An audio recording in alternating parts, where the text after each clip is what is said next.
Olá pessoal, bem-vindos ao Ler para quem não pode ler. Meu nome é Sérgio e eu vou dar continuidade ao livro Percy Jackson e o Mar de Monstros. Se você gostar da leitura, por favor deixe seu like, comente, compartilhe e se inscreva no canal. Obrigado. Capítulo 5. Meu novo companheiro de chalé. Alguma vez já chegou em casa e encontrou seu quarto todo bagunçado?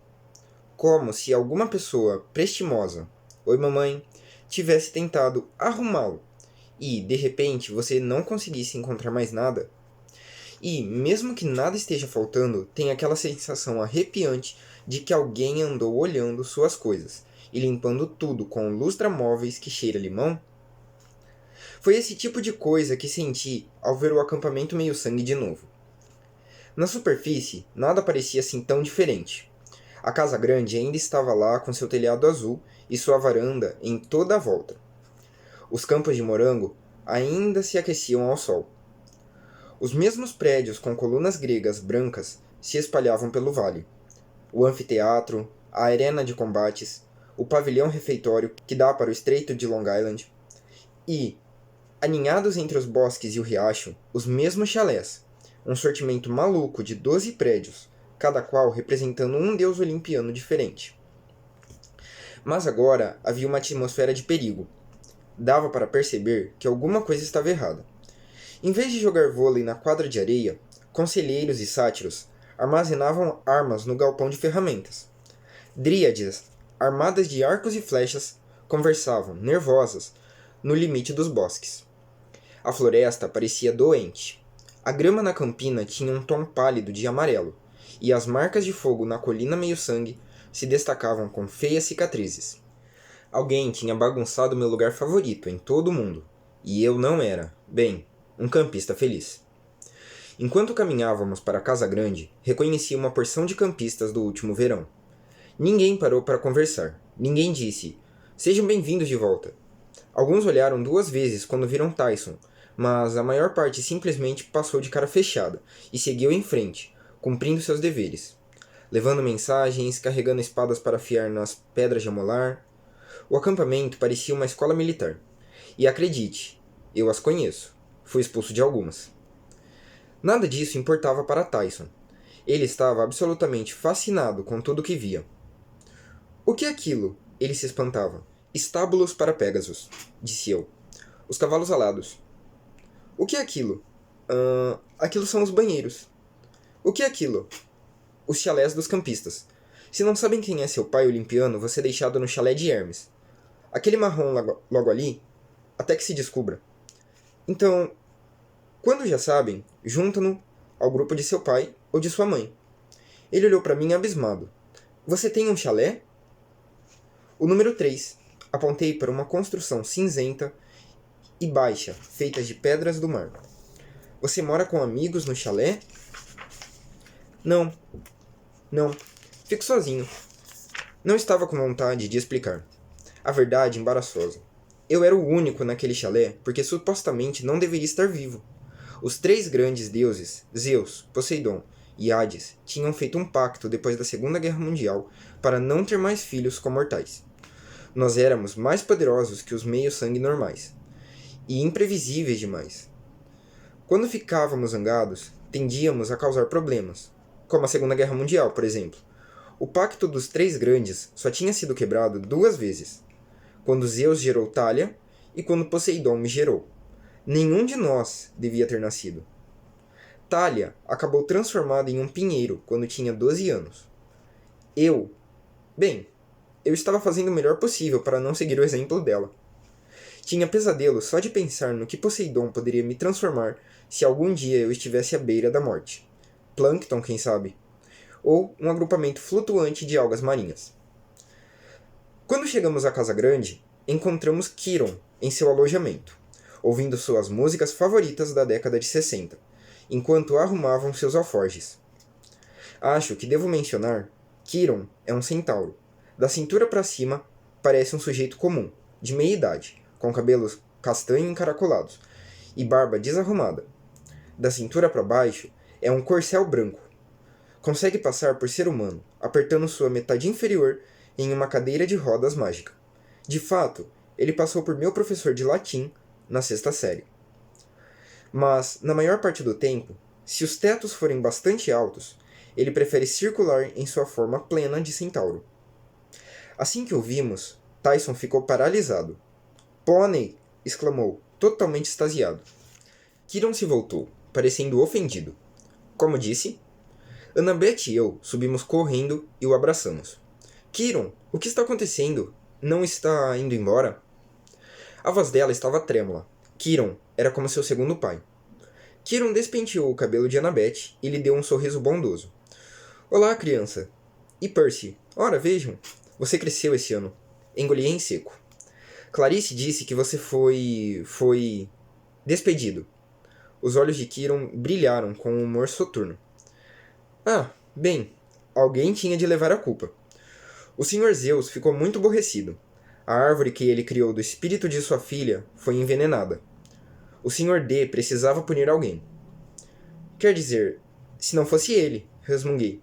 Só de pensar no diretor do acampamento, Sr. D, eu fiquei irritado. Mas isso é loucura, exclamou Annabeth. Kiron, você não poderia ter nada a ver com o envenenamento da árvore de Thalia. Apesar disso, suspirou Kiron, alguns no Olimpo não confiam em mim agora, dadas as circunstâncias. Que circunstâncias? Perguntei. O rosto de Kiron se anuviou. Ele enfiou um dicionário latim e inglês no alforge, enquanto a música de Frank Sinatra soava no microsystem. Tyson ainda olhava para Kiron, encantado. Choramingou como se quisesse acariciar Kiron, mas tivesse medo de chegar mais perto. Pônei? Kiron respirou fundo. Meu caro jovem ciclope, eu sou um centauro. Kiron, falei. E a árvore? O que aconteceu? Ele sacudiu a cabeça com tristeza. O veneno usado no pinheiro de Thalia é algo do mundo inferior, Percy. Alguma peçonha que eu nunca tinha visto. Deve ter vindo de um monstro da profundeza do abismo de Tártaro. Então sabemos quem é o responsável. Não invoque o nome do Titã, Percy. Especialmente não aqui, e não agora. Mas no último verão, ele tentou causar uma guerra civil no Olimpo. Isso tem de ser ideia dele. Ele convenceu Luke a fazer aquilo, aquele traidor. Talvez, disse Kiron, mas infelizmente estou sendo responsabilizado, porque não evitei que acontecesse, e não consigo curá-la. A árvore tem apenas algumas semanas de vida, a não ser... A não ser o quê? Perguntou Annabeth. Não, disse Kiron, um pensamento tolo. O vale inteiro está sentindo o choque do veneno. As fronteiras mágicas estão se deteriorando. O próprio acampamento está morrendo. Só uma fonte de mágica seria forte o bastante para anular o veneno, e ela foi perdida séculos atrás. O que? Perguntei. Nós vamos encontrá-la. Kiron fechou seu alforge. Apertou o botão stop do seu som. Então se virou e pousou a mão em meu ombro, olhando-me bem nos olhos. Percy, você tem de me prometer que não vai agir precipitadamente. Disse a sua mãe que não queria que você viesse para cá neste verão. É perigoso demais. Mas agora que está aqui, fique aqui. Treine muito. Aprenda a lutar. Mas não vá embora. Por quê? Perguntei. Quero fazer alguma coisa. Não posso simplesmente deixar todas as fronteiras caírem por terra. O acampamento inteiro será... invadido por monstros, disse Kiron. Sim, é o que temo. Mas você não deve se deixar tentar por alguma ação impensada. Isso pode ser uma armadilha do Senhor dos Titãs. Lembre-se do último verão. Ele quase tirou sua vida. Era verdade. Mas ainda assim, eu queria muito ajudar. Também queria fazer Cronos pagar. Quer dizer, era de esperar que o Senhor dos Titãs tivesse aprendido suas lições eras atrás, quando foi derrubado pelos deuses. Era de esperar que ser picado em 1 milhão de pedacinhos e jogado na parte mais escura do mundo inferior lhe desse uma dica sutil de que ninguém o queria por perto. Mas não. Como ele era imortal, ainda estava vivo, lá embaixo no Tártaro, sofrendo a dor eterna, faminto por retornar e se vingar do Olimpo. Não podia agir sozinho, mas era muito bom em distorcer a mente de mortais, e até de deuses, para que fizessem seu trabalho sujo. O envenenamento tinha de ser coisa dele. Quem mais seria tão baixo a ponto de atacar a árvore de Thalia, a única coisa que restara de uma heroína que dera a vida para salvar seus amigos? Annabeth estava se esforçando muito para não chorar. Kiron enxugou uma lágrima da bochecha dela. Fique com Percy, criança, disse ele. Cuide para que ele fique seguro. A profecia, lembre-se dela. Eu vou fazer isso. Falei. A profecia tem relação comigo, mas que os deuses os proibiram de me contar? Ninguém respondeu. Certo, resmunguei, só confirmando. Quiron, disse Annabeth, você me contou que os deuses o fizeram imortal somente enquanto você fosse necessário para treinar heróis. Se eles o demitissem do acampamento, jure que fará o melhor que puder para manter Percy afastado do perigo, insistiu ele. Jure pelo rio Estige. Juro pelo rio Estige, disse Annabeth. Trovejou do lado de fora. Muito bem, disse Quiron. Ele pareceu um pouquinho mais relaxado. Talvez meu nome seja Limpo, e eu retorno até lá. Vou visitar meus parentes selvagens em Everglades. É possível que eles saibam de algum tratamento que eu tenha esquecido para a árvore envenenada. De qualquer modo, ficarei no exílio até que esse assunto seja resolvido, de um jeito ou de outro. Annabeth sufocou um soluço. Quiron lhe deu umas palmadinhas desajeitadas no ombro. Vamos, criança. Posso confiar sua segurança ao Sr. D, ao novo diretor de atividades. Precisamos ter esperanças. Bem, talvez eles não destruam o acampamento tão depressa quanto temo. Afinal, quem é esse tal de Tântalo? Perguntei. O que ele quer tomando seu emprego? Uma trombeta de concha soou pelo vale. Eu não tinha percebido como era tarde. Era hora de os campistas se reunirem para o jantar. Vão, disse Quiron. Vocês o encontrarão no pavilhão. Vou entrar em contato com sua mãe, Percy, e avisá-la de que você está em segurança. Sem dúvida, ela deve estar preocupada a essa altura. Só não se esqueça do meu aviso. Você corre grave perigo. Não pense nem por um momento que o Senhor dos Titãs o esqueceu. Com isso, ele saiu do apartamento, batendo os cascos, e desceu para o vestíbulo, enquanto Tyson gritava atrás dele. Pônei, não vá! Percebi que tinha esquecido de contar a Quiron sobre meu sonho com Groover. Era tarde demais. O melhor professor que já tivera se fora, talvez para sempre. Tyson começou a chorar alto, quase tanto quanto Annabeth. Tentei lhe dizer que ia dar tudo certo, mas eu não acreditava nisso. O sol estava se pondo atrás do pavilhão de refeições, quando os campistas vieram de seus chalés. Ficamos na sombra de uma coluna de mármore e observamos enquanto eles entravam em fila. Annabeth ainda estava bastante abalada, mas prometeu que conversaria conosco mais tarde. Foi então se juntar a seus irmãos do chalé de Atena. Uma dúzia de meninos e meninas de cabelos loiros e olhos cinzentos como o dela. Annabeth não era mais velha, mas passara ali mais verões do que quase todos os outros. Era possível perceber isso só de olhar para o seu colar do acampamento. Uma conta para cada verão. E Annabeth tinha 6. Ninguém questionava seu direito de liderar a fila. A seguir veio Clarice, liderando o chalé de Ares. Estava com um braço na tipóia e um corte feio na bochecha. Mas, a não ser por isso, o encontro com os touros de bronze não parecia tê-la intimidado. Alguém prendera com fita adesiva um pedaço de papel nas costas dela, que dizia: Você muge, menina. Mas ninguém de seu chalé se deu o trabalho de avisá-la. Depois das crianças de Ares, veio o chalé de Hefesto. 6 caras liderados por Charles Beckendorf, um garoto grande, de 15 anos, afro-americano. Tinha mãos do tamanho de luvas de beisebol e um rosto duro e estrábico, de tanto olhar para dentro de uma forja de ferreiro o dia inteiro. Ele era bem simpático, depois que você o conhecia, mas ninguém jamais o chamava de Charlie, Chuck ou Charles. A maioria só o chamava de Beckendorf. Dizia-se que ele era capaz de fazer qualquer coisa.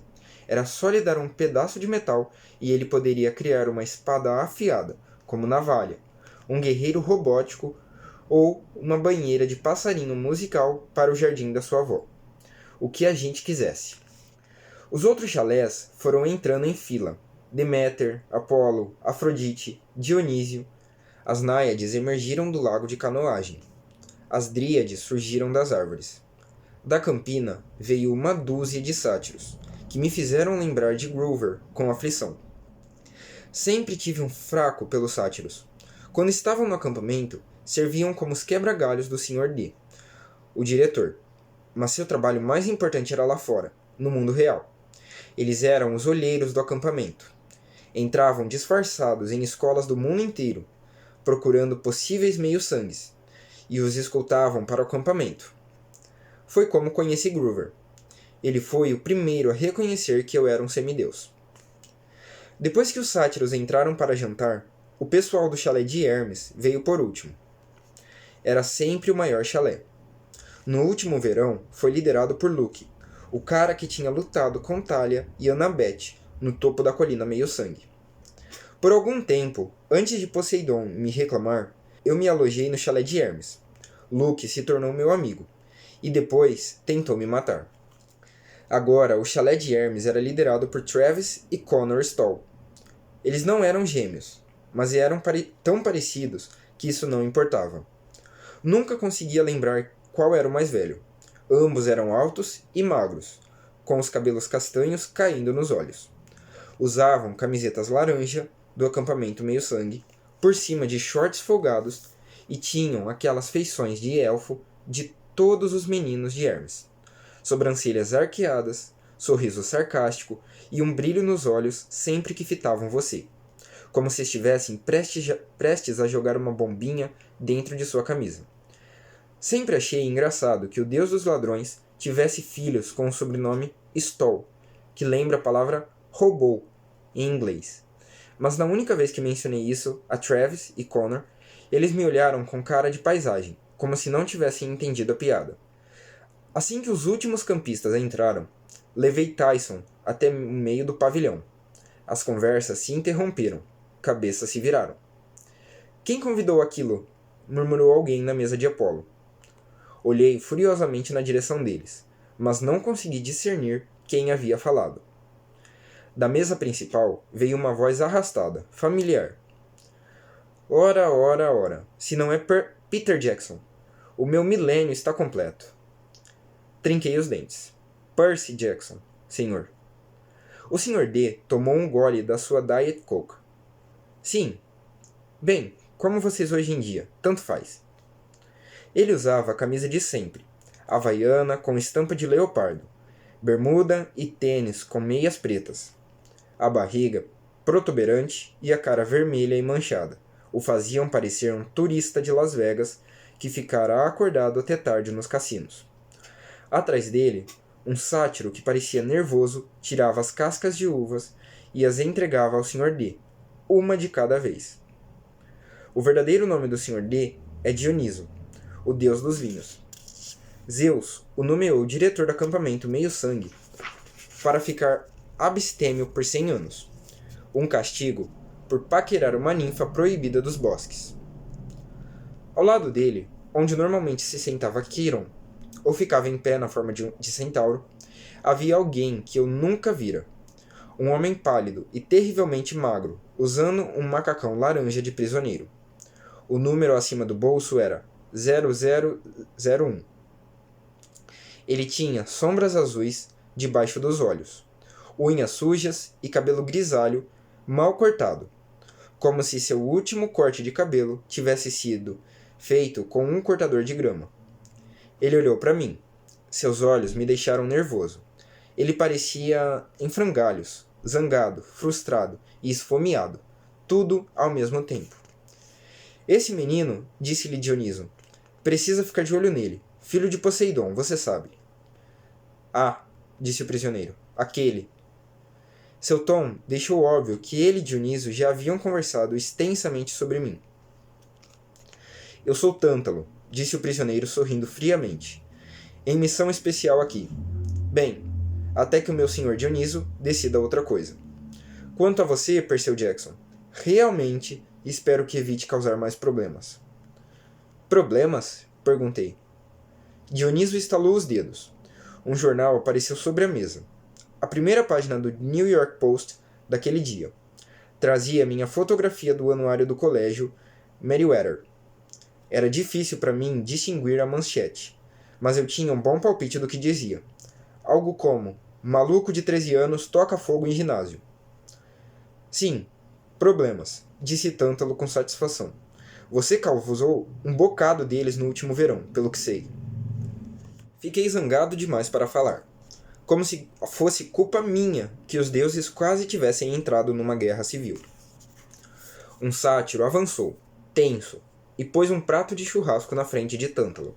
O novo diretor de atividades lambeu os beiços, olhou para sua taça vazia e disse: cerveja preta, reserva especial da Barks, 1967.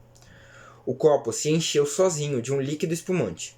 Tântalo esticou a mão em dúvida, como se tivesse medo de que a taça estivesse quente. Vá em frente, meu velho, disse Dionísio, com um brilho estranho nos olhos. Talvez agora funcione. Tântalo tentou agarrar o copo, mas ele escapuliu rapidamente antes que pudesse tocá-lo. Algumas gotas de cerveja preta transbordaram, e Tântalo tentou recolhê-las com os dedos. Mas as gotas deslizaram para longe, como se fossem de mercúrio, antes que as alcançasse. Ele gemeu e se virou para o prato de churrasco. Pegou um garfo e tentou espetar um pedaço de peito, mas o prato deslizou até a extremidade da mesa e saiu voando direto para os carvões do braseiro. Droga! Resmungou Tântalo. Ah, que pena! Disse Dionísio, com a voz que transbordava falsa solidariedade. Talvez daqui a alguns dias. Acredite-me, meu velho, trabalhar neste acampamento já vai ser tortura suficiente. Tenho certeza de que sua velha maldição, mais dia menos dia, vai acabar. Mais dia menos dia, murmurou Tântalo olhando para a Diet Coke de Dionísio. Você tem ideia de como a garganta de uma pessoa fica seca depois de 1000 anos? Você é aquele espírito dos campos de punição, disse eu. Aquele que fica em pé na lagoa com a árvore frutífera logo acima, mas não pode comer nem beber. Tântalo arreganhou um sorriso sarcástico para mim. Você é um verdadeiro erudito, não é, menino? Deve ter feito alguma coisa realmente horrível quando estava vivo. Falei, um pouco impressionado. O que foi? Os olhos de Tântalo se estreitaram. Atrás dele, os sátiros sacudiam a cabeça vigorosamente, tentando me alertar. Vou ficar de olho em você, Percy Jackson, disse Tântalo. Não quero problemas no meu acampamento. Seu acampamento já tem problemas, senhor. Ah, vá se sentar, Johnson, suspirou Dionísio. Acho que aquela mesa ali é sua. Aquela em que ninguém mais quer sentar. Meu rosto estava queimando, mas eu sabia que era melhor não reagir.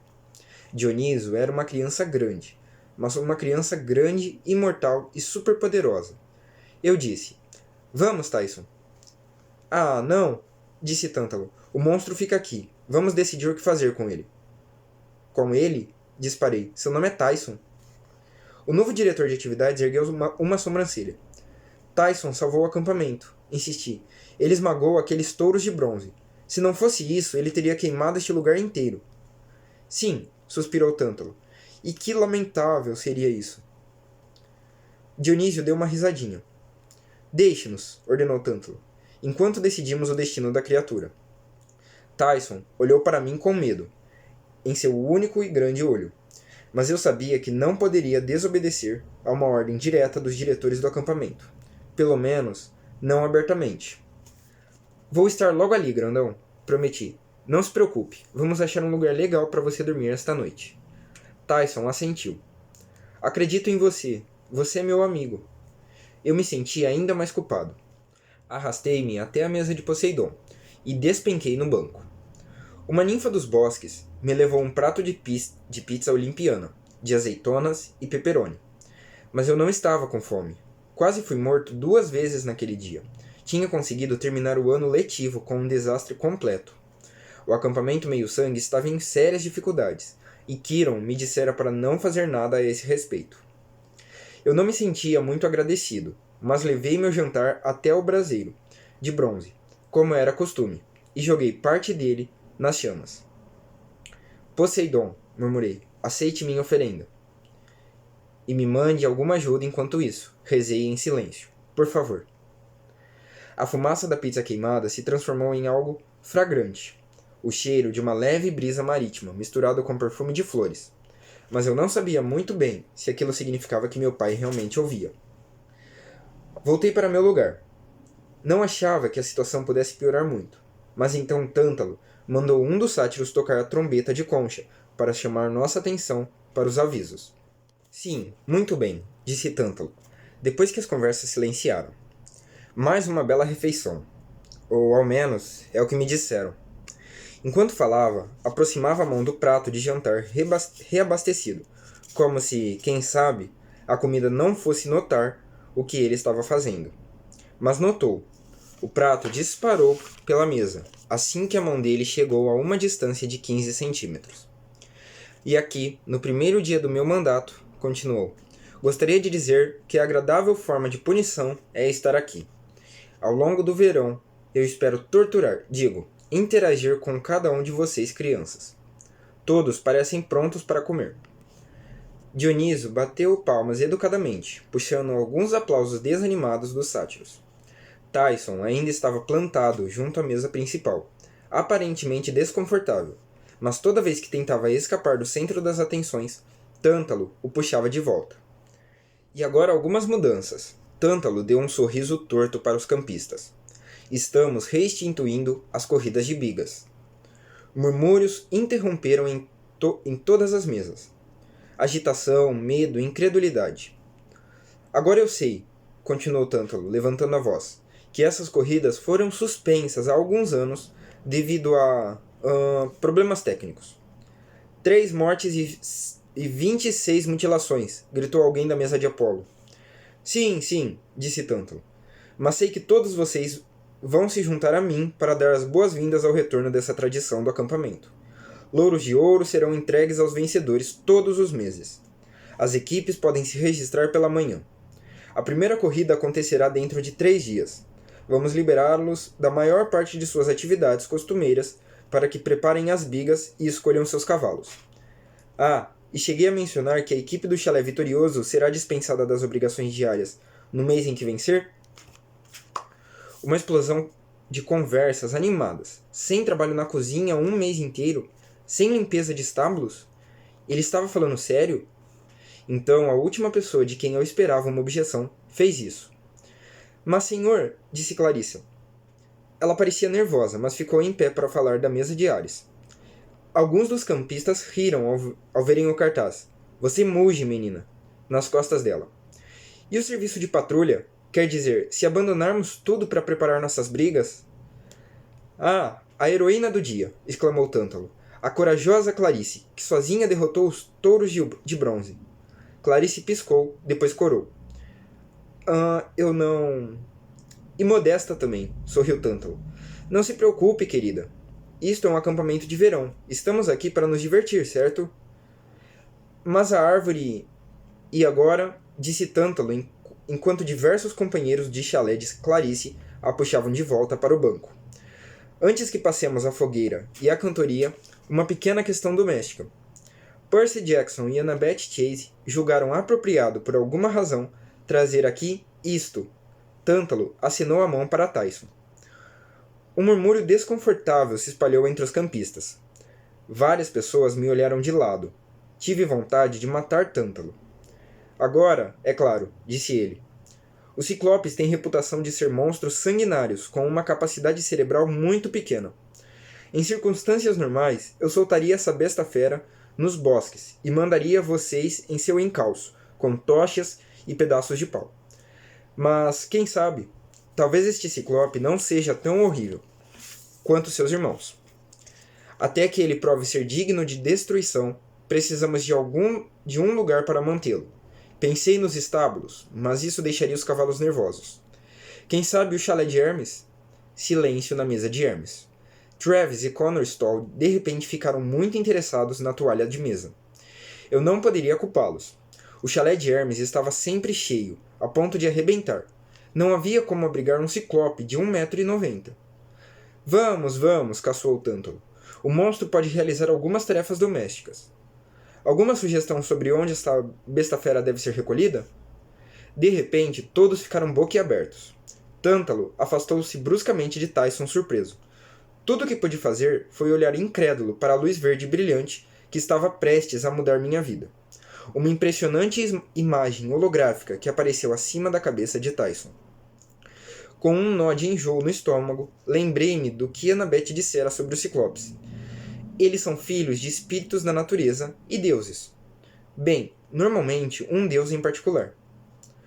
Rodopiando acima de Tyson havia um reluzente tridente verde, o mesmo símbolo que aparecera sobre mim no dia em que Poseidon me reclamou como seu filho.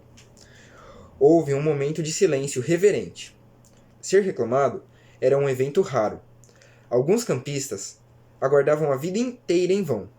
Quando fui reclamado por Poseidon, no último verão, todos se ajoelharam respeitosamente. Mas ali eles seguiram o exemplo de Tântalo, e Tântalo caiu na gargalhada. Bem, acho que agora sabemos onde pôr a besta fera. Pelos deuses, posso ver a familiar semelhança. Todos riram exceto Annabeth e alguns dos meus outros amigos. Tyson pareceu nem notar. Estava perplexo demais, tentando espantar o tridente reluzente que agora desaparecia pouco a pouco. Ele era muito inocente para entender quanto estavam rindo à custa dele e como as pessoas eram cruéis. Mas eu entendi. Eu tinha um novo companheiro de chalé e tinha um monstro como meio-irmão. Bom, então nesse capítulo a gente tem o Percy se ambientando ao acampamento Meio-Sangue novamente, né? Ele está retornando para o acampamento e ele traz dessa vez um amigo, né? Ele trouxe o Tyson. E mais pra frente, como a gente viu, ele descobre que o Tyson, na verdade, que ele até então ele achava que era simplesmente um amigo dele, né? Um ciclope. Ele descobre que é seu meio-irmão. E então, daqui pra frente, vamos ver como que essa história vai se desenrolar. Bom, e essa foi a leitura de hoje. Se você gostou, não esqueça de deixar seu gostei, comentar, se inscrever e compartilhar com outras pessoas para que a gente consiga crescer mais e mais esse canal. E é isso. Obrigado, pessoal.